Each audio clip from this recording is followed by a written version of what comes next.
Quando a gente pensa em Sansão, a primeiríssima palavra que vem à cabeça é força, né? Essa é, sem dúvida, uma das lendas mais famosas de toda a antiguidade. Uma daquelas histórias que fascinam a humanidade geração após geração. A gente logo imagina aquele cara imenso, capaz de feitos físicos absolutamente inacreditáveis. Mas e se eu te disser que a verdadeira essência dessa história não tem absolutamente nada a ver com força física? E se o grande segredo por trás de todo esse mito for, na verdade, uma das lições mais profundas sobre psicologia humana e identidade que a gente já registrou? Então, bora mergulhar nisso, porque essa análise vai mudar completamente o jeito que você enxerga essa narrativa milenar.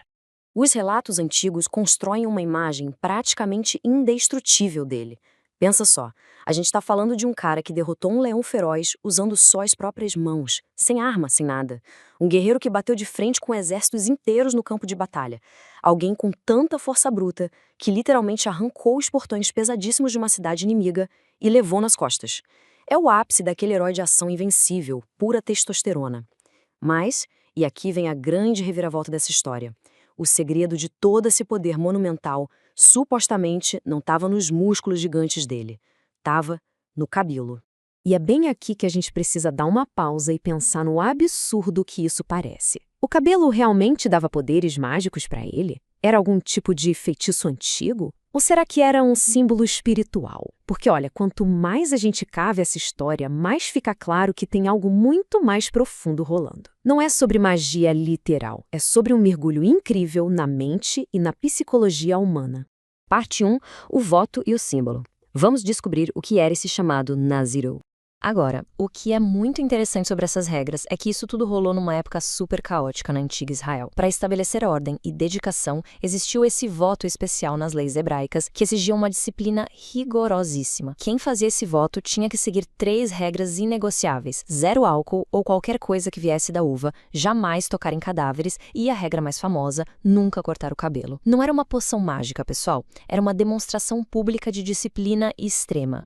Aquele cabelo super longo, que nunca via uma tesoura, era o sinal inegável desse compromisso. Ele funcionava como um crachá gigante, um outdoor ambulante de dedicação espiritual. Toda vez que alguém na rua olhava para ele e via aquele cabelão, a mensagem era automática. Esse cara pertence a um propósito maior. Percebe como isso muda o jogo?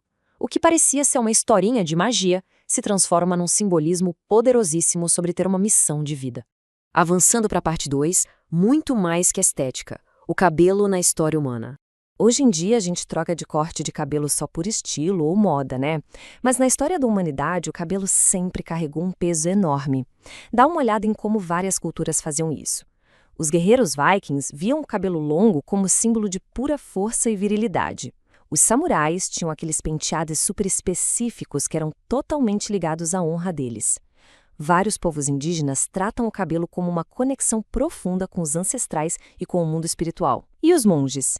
Eles raspam a cabeça justamente para mostrar um desapego material absoluto. É um comportamento humano universal. Porque, sendo bem pragmático, a biologia explica que o cabelo é só tecido morto. Não existe nenhuma ciência no mundo que diga que fios de queratina vão te dar super força. Então, o que a história do Sansão está nos dizendo é muito mais psicológico. Para ele, o cabelo era a âncora. Era o lembrete diário e constante da identidade dele. Enquanto ele mantinha aquele símbolo intacto, a força interior dele, a disciplina, o foco no pacto, continuava inabalável. E não pense que a gente é muito diferente hoje em dia não, viu? Nós ainda dependemos demais de símbolos visuais para manter a nossa organização. Quer ver só? Um uniforme militar ou de médico muda na hora a postura de quem veste. Uma aliança no dedo grita para o mundo inteiro que você assumiu um compromisso com alguém. Bandeiras, que são basicamente pedaços de pano colorido, fazem exércitos inteiros marcharem. Tatuagens contam a nossa história na pele. Os símbolos moldam quem nós somos, e o mito de Sansão sacou isso milhares de anos atrás. Vamos para a parte 3, a queda e a identidade. A traição de Dalila. Claro que a gente precisa falar do momento fatídico dessa história. Os inimigos subornam Dalila para descobrir a fonte de tanta força. Rola todo aquele jogo psicológico de gato e rato, muita pressão, até que ele finalmente cede. E aí temos a frase: enquanto ele dormia, cortaram suas tranças. Esse é o grande clímax. E muita gente acha que isso foi como arrancar a bateria de um celular. Mas a verdade é que o tombo psicológico aqui foi muito pior do que qualquer perda de magia. E isso ilustra brilhantemente o efeito cascata que acontece na nossa mente. Não foi o músculo que encolheu. Passo 1. O voto sagrado foi quebrado. Passo 2. Com essa quebra, a identidade central que ele tinha desde que nasceu foi pro ralo. Passo 3. Sem identidade, o cara perdeu completamente a força emocional. É aquilo, né? Quando você perde o seu propósito, você perde a sua disciplina.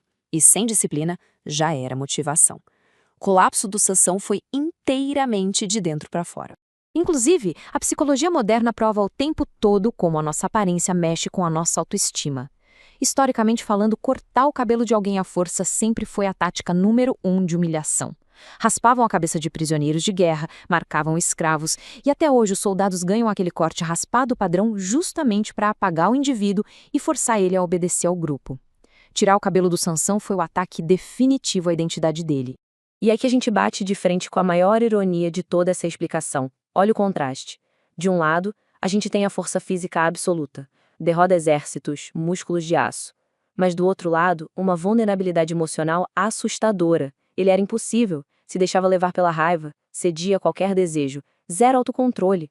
O cara mais forte do mundo fisicamente era incrivelmente frágil emocionalmente. O que prova, com certeza, que essa história nunca foi sobre superpoderes, mas sim sobre o perigo de não ter domínio próprio. Finalmente, parte 4. Símbolo de reconstrução humana. O cabelo volta a crescer. Só que a narrativa não termina lá no fundo do poço. Ele está preso, cego, humilhado. Mas o texto antigo deixa escapar um detalhe maravilhoso. O cabelo começa a crescer de novo no escuro daquela prisão. E esse recrescimento é uma metáfora espetacular para a resiliência.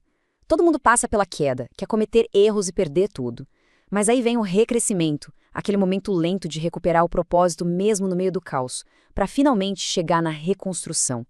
Isso mostra pra gente que, por pior que seja o tombo, dá para reconstruir o nosso núcleo, a nossa identidade lá do zero.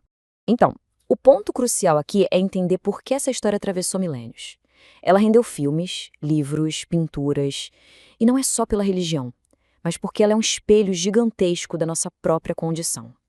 Ela obriga a gente a olhar para a nossa fraqueza, para os perigos da vaidade, para a dor de uma traição e para a nossa busca por um sentido na vida. No fim das contas, sempre foi sobre o compromisso com você mesmo. O cabelo era só a embalagem, a vitrine externa daquele pacto interior. A forma como a gente se apresenta para o mundo continua dizendo muito sobre quem nós somos. E essa lenda antiga força a gente a encarar as nossas próprias âncoras, sabendo que a verdadeira força de Sansão vinha da clareza do propósito dele e que nunca foi só sobre cabelo. Quais são os símbolos, as regras internas e os compromissos que definem a sua identidade hoje em dia e que te dão forças para encarar o mundo?